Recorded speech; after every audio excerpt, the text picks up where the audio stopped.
Welcome to Fireside Chats with Brad. So glad you are tuning in to another great episode that I believe is going to be so helpful, encouraging, and even inspiring to many of you.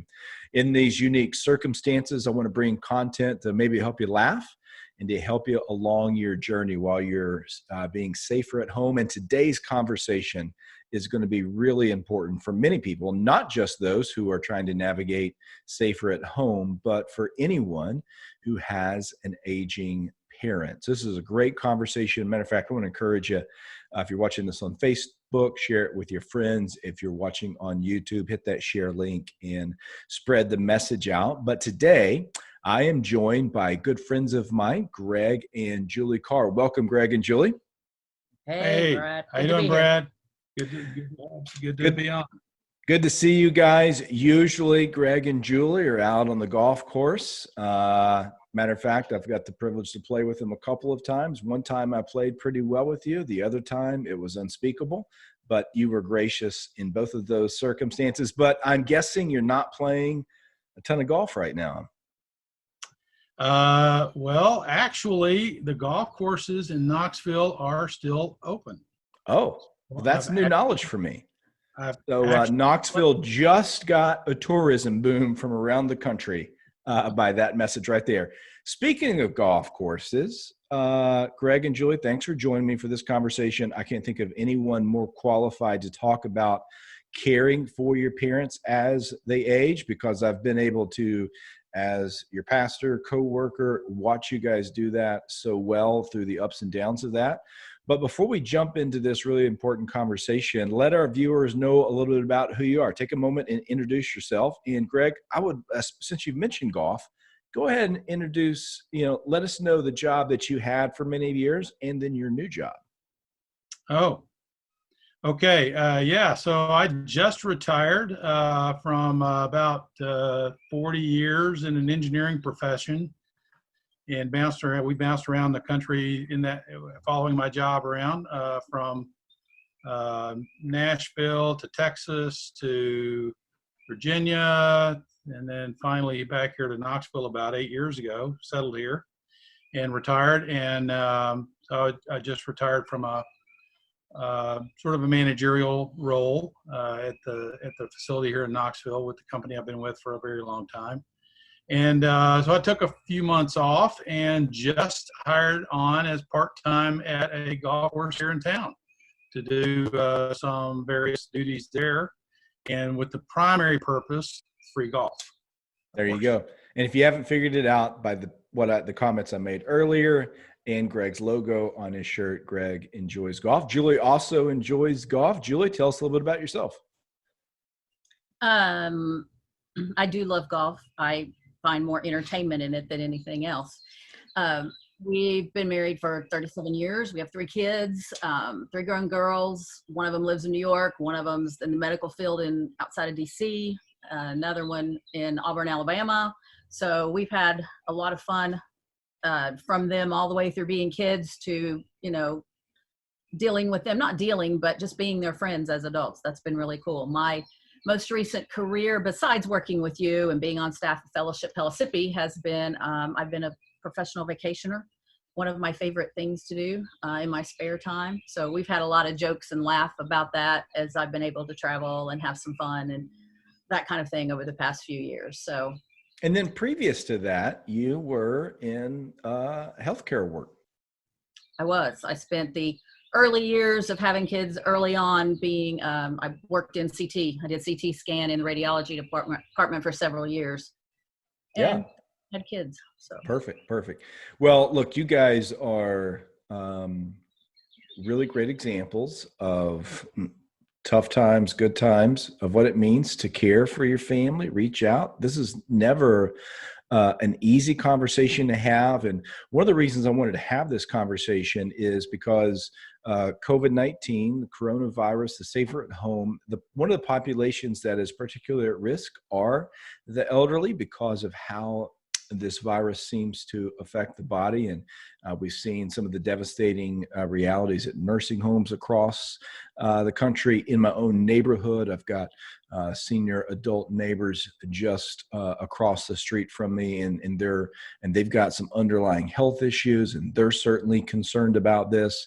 But this is an important conversation even beyond this particular epidemic, and it's a conversation that probably doesn't get had enough, and certainly not early enough. So thanks for joining me on this conversation. And to kind of set the stage, you said you've raised kids, you've got adult children, but you've also kind of went through the different transitions from childhood to adult to now to then being caretakers, or, and helping your parents as they age. And through that process, maybe give us just a quick backdrop about some of your experiences regarding this, and then we'll jump into some of our questions.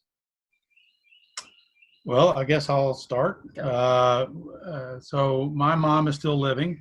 She lives in an assisted living facility here in town. We moved, actually her and my dad, from Nashville, where I grew up here about 5 years ago. My dad has passed a couple of years ago, and actually 3 years ago this month, now that I think about it.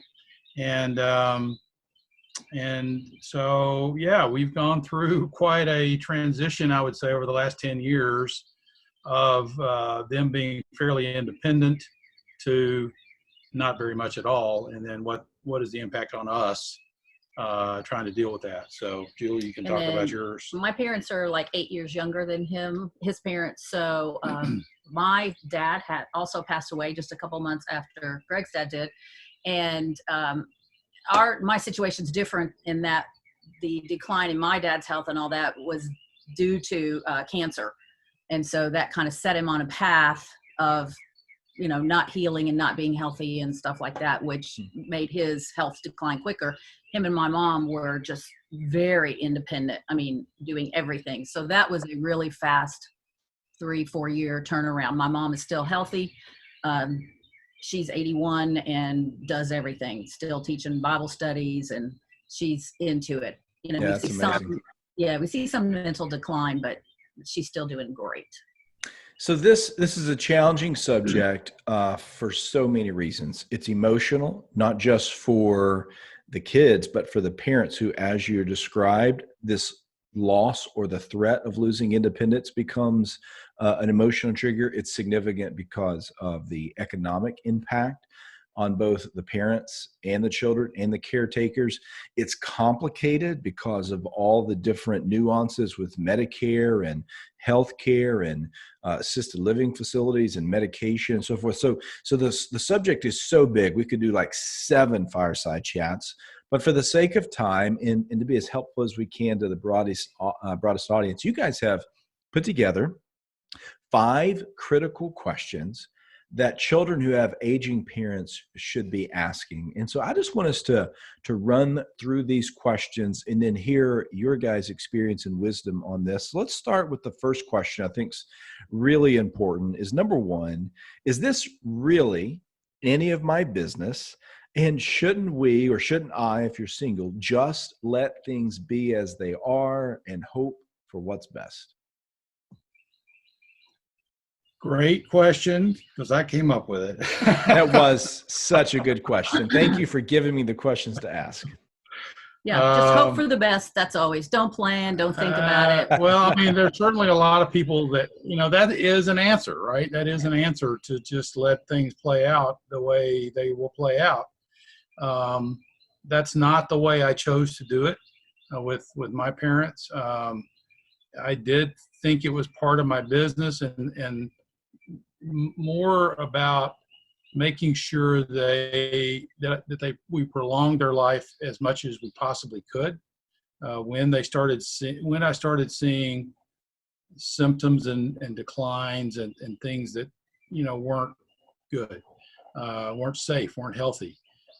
So that's a personal choice I think people have to make, is whether they make it part of their business or not. It is an incredibly difficult conversation to have with your parent. I'll tell you that. But I think it's very worthwhile if you do it well. So Yeah. So for a lot of people, and maybe Julie, you can jump into this, broaching the conversation, just starting it, trying to even get down that path seems so difficult. Maybe even there's some folks who have aging parents and they're in a bit of denial, and just even having the conversation forces them to deal with this. How do you navigate that? How do you even begin the conversation? What encouragement or what have you experienced that would help our viewers? You want to take that one? You want me to? I'll start. I'll start, and you finish. So, the first decision is, am I going to try to get involved? And again, as I said, if you start seeing safety issues, health issues, one of my things was no surprises. I didn't want any surprises. Things that things that they get involved in their life you may not be aware of. And avoid crisis decisions at the last minute when you don't know what's going on. That was one of my main drivers. And so, when do you do this? I've come up with this. I think in today's world, with today's longevity of life and so on, you kind of start intervening. I call it the 80 wall. When they hit 80, things, most of the time, I think statistics would say they go from pretty independent to needing help. Mm-hmm. Not 100% of the time, but I would say that 80 wall. You might start seeing symptoms before that. You might see it after, but I would say generally that time frame. And the issue is, if you don't start preparing that conversation ahead of time, I had about 4 attempts at this conversation before we really had it, over about 2 years, quite frankly. Wow. So, we kind of got into it, and then, it needs to be a quiet time. It needs to be a time where that's the focus of you being there. I went to my parents' house over a weekend. It was just the 3 of us. Yeah, so probably not like right after you've opened the Christmas gifts around, the Christmas holidays. No, that's not a good idea. Private, respectful, carve out some time. And that's really helpful to hear you say that it took 4 attempts, and it took 2 years to even process this. That should really inform us.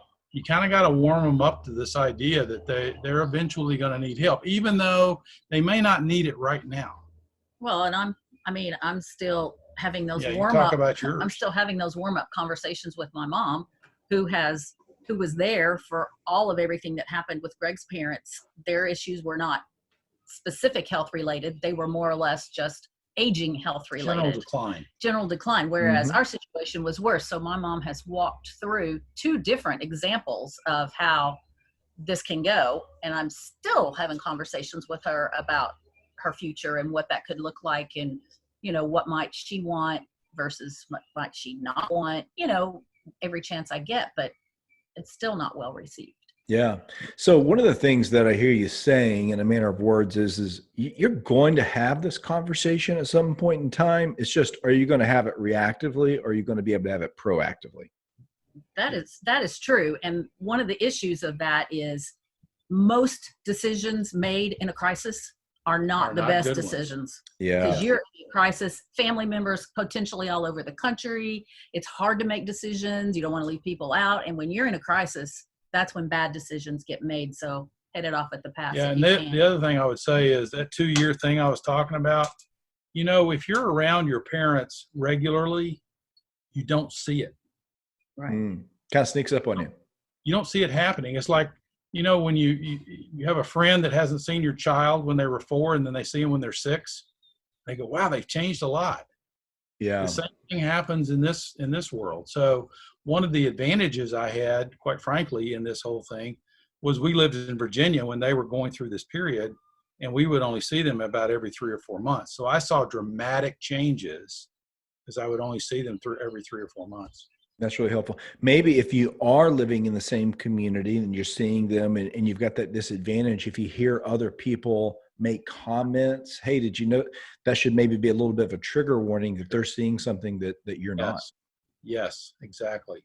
Yeah. Now, that's super helpful. And again, it's so important to have these conversations early on. Appreciate what you're saying. You need the time frame because these are sensitive matters. And when you're forced in a crisis to, like you said, you make bad decisions because you're making emotional decisions. All sorts of emotions are involved. All sorts of voices are involved. But we're talking about some critical steps with someone's independence, someone's sense of value and dignity. And those things really need to be processed slowly at a pace. And if you start those sooner than later, you get a better chance to do that. So let's go to question number 2, which I think is an appropriate follow-up to this first question is when is the right time to intervene? So you begin to see some things. There's the conversation question, but when do you know, okay, I've got to take action because someone's safety and well-being's at risk? Yeah, I kind of hit on this a little bit earlier, but you start seeing things like my parents had the plastic box with the medications, Monday, Tuesday, Wednesday, Thursday, Friday. So I would show up and there would be nothing in one day and 2 times in the next day and those kind of things. I would go to the refrigerator and I would see things, or the freezer, and I'd kind of go, what's this burned towel over here, Mom? Oh yeah, well, it caught on fire when I was cooking the other night. Okay.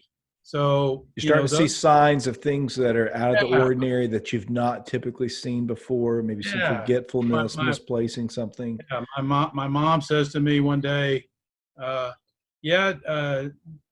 went to the grocery the other day, but he had to call me because he got lost. Oh, okay. How many times have you been to that grocery? 2,341 times. Yeah. Okay. So, those are the kinds of things where you kind of, this is an issue. Driving seems to always be a sensitive issue too, because driving is one of the signs of independence, particularly for that generation. And then, but all of a sudden, one of the things I think that makes the driving piece difficult is not only the danger that is to the driver, but the potential to danger to others. Yes. It complicates it a little bit. Is that fair? Absolutely. Yeah. It's a huge issue. It's very difficult to have that conversation. Actually, with my parents, it kind of took care of itself. I got very fortunate because when I moved them to the assisted living place up here, he didn't need a car. He wanted his car here. My mom had stopped driving several years ago because she was in an accident. But my dad still drove. And so we kind of took it away from him when we moved him into the assisted living without really taking it away from him, if that makes sense. Right. That's really helpful. All right. Question 3. You're intervening. You're having the conversation. All right. How do I have the conversation? What do we talk about? And who do I involve in this? Particularly if I'm not an only child, if I've got other siblings, or if there's a spouse, there's 2 parents that are still alive. Talk to us a little bit about that. How do we have the conversation? Who's involved? What do we talk about? Well, I'll start this one again, and then you can talk about 2 different situations. Yeah, 2 different situations here. So I have one sibling, a brother. And when I decided, I'm the eldest, and so when I decided to have this conversation, I invited him to come. He said, nope, don't want to do that. You just do it. You're the big brother. It's your job. So and he lived there and saw them all the time, and so he did not see, like we just talked about a while ago. He didn't see the degradation. He saw him every couple of days. And so he was fine with me just handling it. So what I did, quite frankly, is I typed out a script to go through with them, questions. And in essence, the questions were in 4 categories. Where and how do you want to live while you're still living? Second question was around where and how do you want to die? That's a tough one. Mm. Where do you want to be buried? Do you want to cremate? All that stuff. The third question was all around finances. Where's all the money? Do I know about everything? Insurance. You want help managing it. Oh, that's the other thing you'll find as a sign is bills won't get paid. The house tax bill, we get a late notice 6 months late. Gotcha. That kind of stuff starts happening. And so I wrote it all down. It wasn't our last one. Great. I think those are 4 really important questions. Give it to us those one more time. Give us the 4 kind of your script. Those were really helpful. Okay. So the first one is where and how do you want to live? So you get into things like, what is the trigger point where you can't live in this house by yourself anymore? And you have to go through that. I mean, there's only 3 or 4 options, right? They live with a relative. They can live with you, the son or daughter. They go to an assisted living. There's not that many options, right? Or you can bring some people into their home and help them live. There's lots of services that do that now. All those have different financial implications, obviously. So we have that conversation. Where do you want to live once we agree you can't live by yourself? And where will that be? The second one is where and how to drive. Do they have all their funeral arrangements made? Do they have a plot? All those things, right? Who do you want to preside over your service? Do you want to have a service? Formal service, the graveside, all that stuff. What is there a particular dress you want to wear, Mom? Yeah. In the casket. Those kind of tough, right? Conversation. And then the money part is sort of 2 parts. The third and fourth are kind of together. One is, do you know where all the money is and insurance and all that sort of thing? And then the second part of it is, do they need help and getting them the help they need, whether it's you or a financial advisor or whatever, to help them manage their money while they're still living. And then I guess the fourth thing is write it all down. And I actually had my parents sign it, not like on the last will and testament. Yeah. But, but just some sort of, hey, we had this conversation and right here it is. Yeah. Exactly. And things like things that are not covered in your last, one more thing. One thing that's not covered in your last will and testament is like, did Mom promise something in the house to someone in the family when she's gone? It's not in the last will and testament. Oh, there's a special dresser in the bedroom and it goes to Susie. And I told her that verbally. Oh, okay. Well, we probably ought to write that down so there's nobody. I mean, this is so wise. And so if you're watching this, listen to it from a pastor who's been involved in a lot of funerals and with a lot of families who in the last days, things get, instead of celebrating the life, we're squabbling over whose Post-it note goes where because this stuff wasn't dealt with. And if you can take care of that ahead of time, that way those last days you can spend it, not squabbling instead of remembering. Yeah, celebrating instead of squabbling. Yeah, I have a side note. I have a friend in Texas who this is exactly what happened. He has 3 siblings. Second parent died. They didn't have that stuff squared away, and none of the siblings are talking to each other now. And it's 7 years later. Yeah, that's just so sad and so preventable. Yeah. Julie, you're in a little bit different stage. Like you said, your parents a little bit younger. Greg's had these conversations. You're having them. How's that going? What would you add to this? My situation is different in the fact that I have 3 siblings, but we are spread out all over the United States, East Coast, West Coast, Chicago. So when situations happened with my father, in order to help my mom through his healthcare situations, decisions that needed to be made, when it got to the point to where he could not stay at home, my mom called me one day crying, I can't take care of him anymore. I need you to come here now. Those Skype conversations, those Zoom conversations that then have to happen, all of my siblings want to be involved. We think similar, but not exactly the same. So there are times when you each want to punch each other, but you got to talk through it as long as everybody wants to be involved. So we helped my mom, work through those things as best we could when he needed to be in a facility and how to handle that. And people were pulling their share of visiting and helping. I'm physically the closest, so it's harder when you're in California and you need to go to Indiana. But so there was a little more open communication with that, but from the backside of my parents sharing communication and being open about finances and what do you have and what do you not have and all of that kind of thing. Number one, there's just not a lot there to talk about. But number two, I think it's a generational thing also. And I think a lot of everybody that's listening to this will find that they're not used to talking about that stuff. You don't talk about that money. You don't share that with anyone. Right. So overcoming that it's okay to talk about that. I'm not trying to take it from you. Mm-hmm. You just need to know what's going on, and that kind of thing. So still to this day, still trying to have conversations with my mom about, what do you want to do? My mom, we're right here in the middle of this COVID-19. My mom is here with us. We went and got her almost 3 weeks ago. And, well, I'm not staying there forever. Well, no, you're not. You're right. You are going back home. But, just that feeling in the back of her head that, what would I do if this was a forever thing? Yeah. It's a little bit of a preview. Kind of a trial here. Yeah. The turmoil involved in that. So we're working with her and keeping as much of her, and I'm letting her do housework. So we want her to stay independent. Yeah. I overheard a phone conversation with you at the office the other day.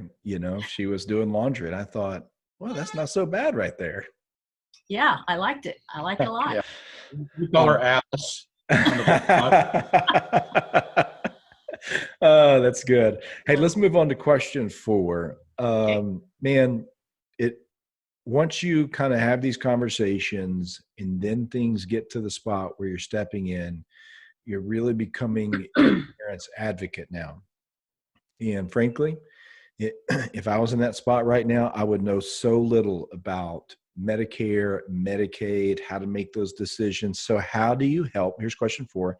How do you help your aging parents manage their healthcare decisions? Medicare, Medicaid, where to live, assisted living, all of those things. I know that's complicated and it's probably very specific, but if you could just give us a primer of where to begin, I think that'd be super helpful.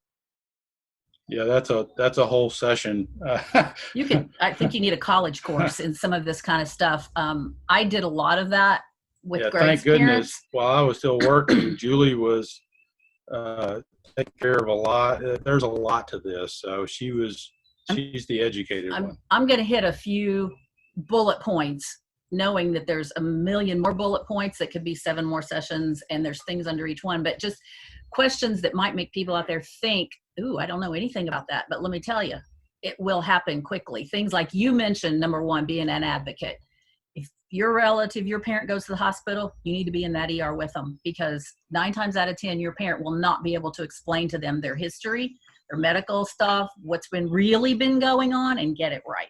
Or even remember the instructions from the physician. That's exactly right. So they need that advocate there, whether it's you or a sibling or somebody that can understand and not be afraid to ask questions. A lot of people are afraid to ask questions. Oh, that doctor knows and he's going to get offended if I ask. Absolutely not. We've had many instances where asking the right questions mattered. Right. And you also, so they need that advocate, number 1. Number 2, you mentioned the difference in Medicare and Medicaid. I have talked to countless people that go, oh, those are 2 different things? I thought they were the same word, 2 words for one thing. Medicare, quickly, is health insurance for people 65 and over. You can have Medicare Advantage, Medicare and a supplement. You can have multiple things, but that's what Medicare is. Medicaid is based on your income. Okay. It's that same insurance provision, but it's based on an income. And it also offers resources that are not available in Medicare. So that's 2 different things that you need to do a lot of research on to see if you qualify and it's what. It's a really, really helpful delineation, because I think a lot of people wouldn't know the difference in those 2 things. Right. So there's a tidbit, scratch the surface on Medicare versus Medicaid. Also, if one of your parents is a veteran, we had that fortunate situation with his dad being a veteran. Wartime veteran, had to serve at least one day.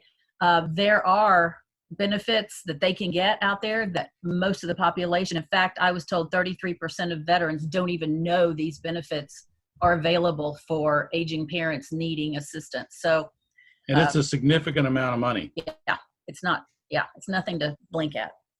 So another piece is there are differences in the kinds of, if you look at going towards a facility versus hiring someone to come in, and a lot of this will revolve around money and the finances, but people don't even realize there are differences in the types of facilities. There are independent living where you can cook and clean and do your own kind of thing. There's assisted living, and then there's a long-term care, which is kind of what we more know as nursing home.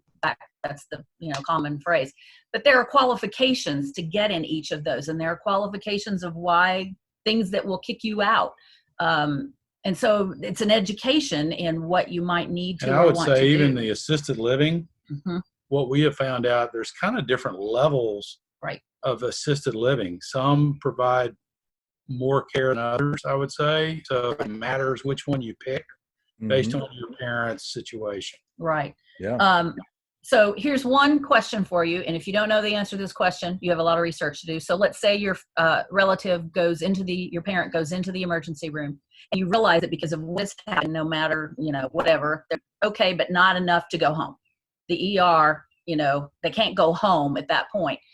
They might need some sort of a rehab facility to get them back to the strength they need to go back.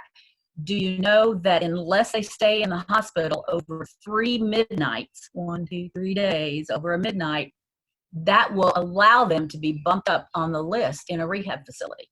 It's called 3 midnight minimum. And then they can go straight to that rehab facility without you having to do anything. I mean, it's one of the things that happens. And Medicare pays for Medicare pays for it. And there's a whole lot of Medicare trickle down information that's awesome once that. So you see, if that was a Jeopardy question, I got no idea. Yeah, now you know. So Julie, let me interject here before we close out with our 5th question. I know your heart for this, and you've done a lot of kind of coaching people in this. If people wanted to reach out because they had more specific questions about this, how could they reach out to get some help from you? Well, we both have cell phones and we know how to text. We both have email addresses. We answer We emails. have not hit the 80 wall yet. That's right. There we we know go. how to use all technology Awesome. stuff. So all right, well, we won't put your phone number on the internet here, but thanks. I will put Julie's email in the comments. And so if you want to reach out to Julie, you've got a question about how to navigate some of these more challenging things, you can let them know. That'd be so awesome. All right, here's the 5th question.